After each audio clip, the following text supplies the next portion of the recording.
Sekali lagi mari kita berikan aplaus untuk Ibu Iva atas jawaban yang telah diberikan. Baik, selanjutnya akan beberapa lama lagi, mari kita masuk ke pembicara kedua kita, yaitu Ibu Desi Christy, selaku politisi Partai Demokrat, sekaligus anggota DPRD Dapil 1 Jakarta. Selamat siang, Ibu Desi. Oke, sudah siap untuk kita tanya-tanya? Alhamdulillah siap. Oke, sebelum duduk ya. Oke.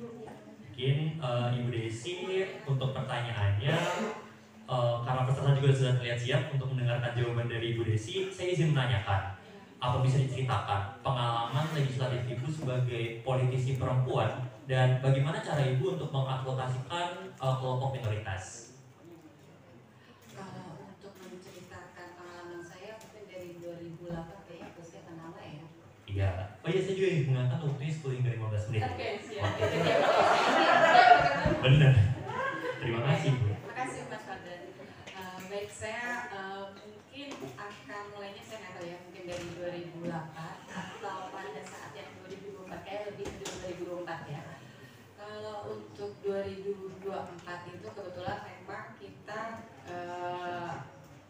pengalaman saya tuh paling berkesan memang 2024 dibanding waktu 2009 atau 2014 atau 2019, tapi paling berkesan itu 2024.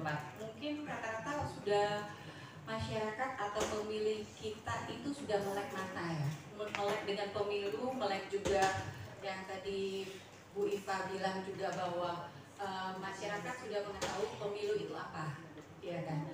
Terus dan rata-rata anak-anak pemilih yang pemuda-pemuda yang baru pemilih itu pun mereka udah tahu. Pandangan Ibu terkait hambatan yang kerap terjadi dalam pemilu, khususnya terkait kelompok minoritas, dan sebenarnya bagaimana sih langkah konkret untuk menjamin hak politik yang lebih inklusif? Terima kasih moderator ya.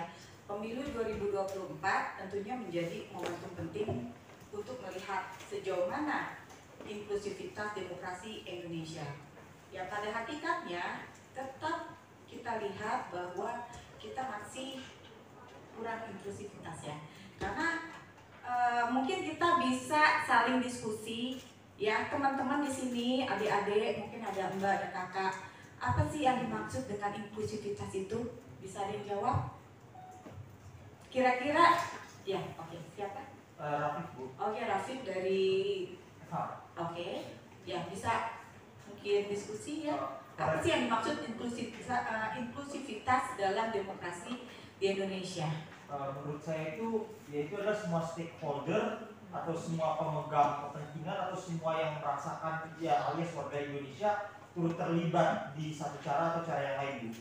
Ya, artinya pada hakikatnya sebenarnya ini masalah mindset juga, pola pikirnya kita. Ya, jadi jangan kita memeta-metakan atau petak-petakan ya. Oke, ini minoritas perempuan, ini minoritas disabled dan lain sebagainya. Seharusnya tidak seperti itu, betul nggak Mbak Iva? Ya. Nah, tapi sekarang ini adalah tugas kita bersama. Bagaimana kita bisa adaptif? Bagaimana kita semuanya berbagai pihak, pemerintah, politisi seperti Mbak Desi, Mbak Iva, Mbak Titi, bagaimana kita bisa memberikan ya adaptif, memberikan peluang-peluang kepada yang minoritas ini mempunyai hak sama sebagai masyarakat, sebagai citizen. Tepuk tangan kepada Ibu Desi. Baik, karena tadi kita juga sudah mendengar memaparan dari Ibu Ingrid, kemudian kita akan beralih ke pembicara berikutnya, yaitu Ibu Hairunisa selaku Direktur Eksekutif Perludem. Ibu Hairunisa? Maaf, sudah oke.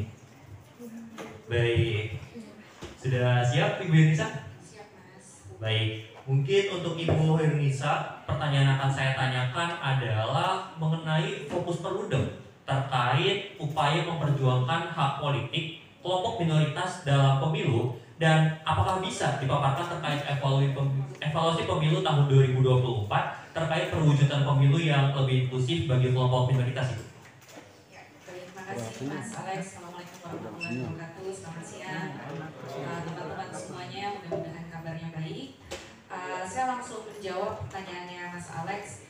Tentu dalam konteks advokasi, Perludem tidak sendiri ya Mas. Kami tentu berkolaborasi dengan teman-teman masyarakat sipil yang lainnya, termasuk juga dengan teman-teman mahasiswa dan juga kampus. Nah, ada beberapa hal yang kami lakukan mulai dari riset dan advokasi. Riset misalnya di tahun 2022 dan 2020 ya sepanjang 2022-2023 kami ada riset untuk melihat bagaimana demokrasi di internal partai politik. Jadi kan selama ini kalau undang-undang pemilu, undang-undang partai politik itu kan mengatakan bahwa yang namanya rekrutmen itu dilakukan secara demokratis dan terbuka, tapi indikatornya tuh nggak ada gitu ya, semuanya kan kembali ke internal partai politik. Nah kami coba melihat sebenarnya bagaimana sih kondisi demokratisasi di internal partai politik ini sendiri. Nah riset ini sebetulnya berangkat dari advokasi mengenai keuangan partai politik. Jadi kan mungkin yang sekarang juga isunya naik ya, bahwa negara ini kan memang memberikan sejumlah dana untuk partai politik. Ada usulan bahwa dananya ditingkatkan dong untuk partai politik supaya partai politik tidak bergantung dengan sumber-sumber pendanaan pihak ketiga yang kemudian malah bikin partainya jadi ketergantungan. Selanjutnya kita akan lanjut ke pembicara kita yang terakhir, yaitu dari Ibu Titi selaku akademisi Fakultas Hukum Universitas Indonesia. Selamat siang Ibu Titi. Selamat siang, Anak. Siap, udah siap yuk untuk memaparkan materinya? Siap dong. Oke. Jadi Ibu Titi, saya ingin menanyakan bagaimana caranya mengatasi permasalahan hak politik kelompok minoritas dan bagaimana cara untuk menciptakan pemilu yang lebih inklusif, khususnya dalam perspektif akademis. Baik, terima kasih. Assalamualaikum warahmatullahi wabarakatuh. Selamat siang, salam sehat buat kita semua. Terima kasih Bu Iva, Mbak Desi, Mbak Farah, Mbak Ninis, ada Kak Rafio ya dari WFD, dan juga kawan-kawan semua, Mas Rashid juga terima kasih sudah bergabung. Selamat datang di Fakultas Hukum Universitas Indonesia. Mudah-mudahan selesai acara kita bisa keliling-keliling kampus ya. Alhamdulillah kampus kami bagus. Instagramable lah ya. Ada banyak spot yang bisa dipakai untuk foto. Kalau ingin ngopi kami juga punya coffee shop sebelah, atau bisa ke Danau Ubi. Bapak Ibu kawan-kawan semua, senang sekali membicarakan tema yang sangat penting. Karena tema kita hari ini akan berkontribusi pada perbaikan, diharapkan bisa berkontribusi pada perbaikan regulasi ataupun manajemen pemilu kita, serta juga memperkuat pemahaman publik soal hak-hak politik kelompok minoritas. Ingin menjawab, tapi sebenarnya lebih spesifik ke Bu Titi karena ada bahasan solusi tadi yang ingin aku bahas. Jadi ada teori intersectionality yang dicetus oleh aktivis feminis kulit hitam, namanya adalah Kimberley. Nah, dia itu mengkaji terkait diskriminasi yang dialami oleh kelompok-kelompok minoritas. Hasilnya adalah dia menemukan realita bahwa terdapat sangat banyak individu yang tergolong ke dalam beberapa kelompok-kelompok minoritas. Nah, saya tarik di contohnya, contoh kasus dalam bahasan ini, ada seorang buruh perempuan yang difabel dan dia ingin mencalonkan diri sebagai perwakilan daerahnya. Nah, tentu diskriminasi yang dialami oleh dia dengan calon perempuan itu berbeda karena dia itu tergabung dalam beberapa kelompok minoritas gitu. Di situ ada interseknya. Nah, oleh karena itu solusi apa yang bisa kita konstruksikan gitu untuk menjawab realita ini? Terima kasih. Baik, terima kasih untuk pertanyaannya. Mungkin sekarang kita kembali ke pertanyaan pertama dari Mbak Kasih dari PKS yang ditujukan kepada Mbak Iva. Mbak Iva, pertanyaan. Sudah saya sampaikan memang beberapa kendala kami pada saat pemutahiran data pemilih seperti itu ya. Jadi memang ada beberapa daerah yang majikannya tidak memperkenankan untuk data, jadi masih tidak inklusif justru majikannya gitu. Terus kemudian nah ini surat suara pos tetap dikirimkan padahal yang bersangkutan sudah bukan buruh migran lagi, sudah stay di Indonesia gitu kan. Ini jadi notet buat kami, catatan buat kami tentu harus mengecek kembali apakah ini benar atau tidak ya. Berikutnya, nah itu tadi juga undocumented. itu juga permasalahan kami yang tadi saya sampaikan, ya. Jadi karena dia menjadi buruh migran yang ilegal, ketika ada pengurutan data pemilih di data, tentu nanti akan takut ketahuan jadinya, ya, yang bisa ditangkap lah oleh KBRI, terus kemudian dikembalikan, dipulangkan ke Indonesia, berbagai cara yang bisa dilakukan terhadap buruh-buruh migran yang intinya ini menjadi catatan penting buat kami bagaimana next kita bisa menyajikan data yang saat ini sudah sangat valid, ya, tapi upaya-upaya itu bagaimana nanti dengan pemerintah Indonesia misalnya terhadap hal-hal seperti ini yang ditemukan di lapangan, tentu kami akan komunikasikan kembali.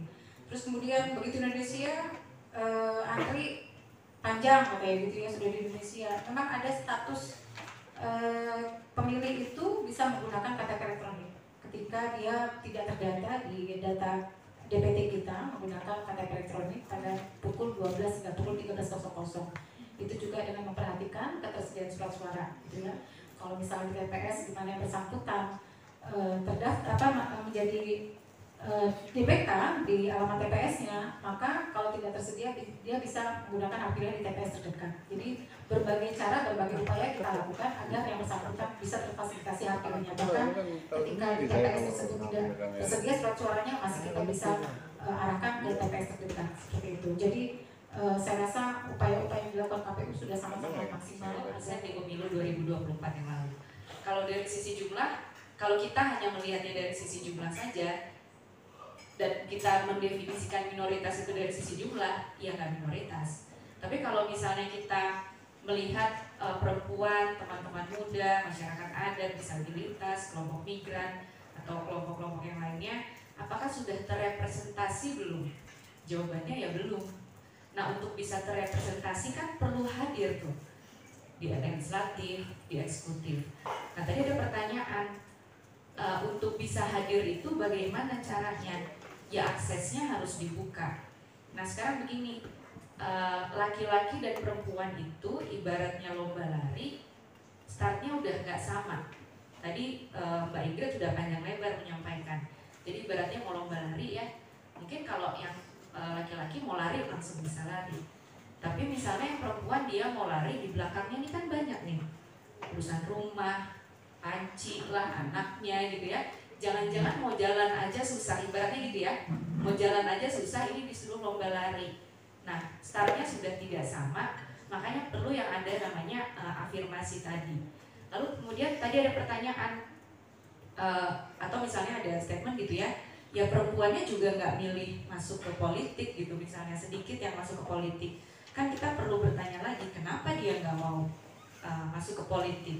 Ada permasalahan struktural nggak sih sebetulnya? Atau misalnya ada situasi begini juga, ketika ada perempuan jadi politisi gitu ya, perempuan tuh kan dituntut sempurna, nggak boleh ada kasus yang melibatkan perempuan. Begitu ada kasus yang melibatkan perempuan, misalnya ketangkap KPK, tentu itu salah gitu ya, dia korupsi, tertangkap KPK. Tapi ketika sudah dikonsumsi publik, mungkin orang nggak bicara kasusnya, tapi akan bicara, oh dia korupsi, lipstiknya aja mahal, tasnya aja mahal gitu ya, bajunya, kerudungnya dan sebagainya. Yang diserang adalah dia sebagai perempuannya. Kalau laki-laki yang korupsi, kayaknya enggak gitu-gitu amat ya kayaknya gitu ya. Ditanya nggak sih dia pakai celana merek apa gitu. Kalau perempuan kan, oh iya sih tasnya aja udah. Nggak pernah ada judul laki-laki politisi korupsi. Iya, tapi kalau perempuan yang ngapain gembar-gembor ayo pilih perempuan, semakin banyak perempuan. Perempuan kan juga korupsi. Rasanya laki-laki juga korupsi deh. Misalnya kan kira-kira gitu. Jangan-jangan perempuan gak mau masuk politik karena takut di label seperti itu. Karena udah ada label, ya perempuannya ya begitu juga. Atau misalnya tadi kan dituntut sempurna, mau jadi politisi atau mau masuk ke ruang publik harus punya kualitas yang baik gitu, harus punya kapasitas, harus punya kapabilitas gitu ya. Kalau misalnya bicara gitu ya, yang mana kualitasnya? Kita kan mau cari perempuan yang berkualitas. Mohon maaf dengan segala hormat, kalau laki-laki pernah ditanya nggak sih dicalonin laki-laki yang punya kualitas gitu? Kan sebenarnya sama aja gitu. Nah, tapi pertanyaan-pertanyaan itu ditimpakannya kepada perempuan. Jadi jangan-jangan perempuan juga mau jadi politisi, ya daripada gue ditanyain gitu mending enggak deh.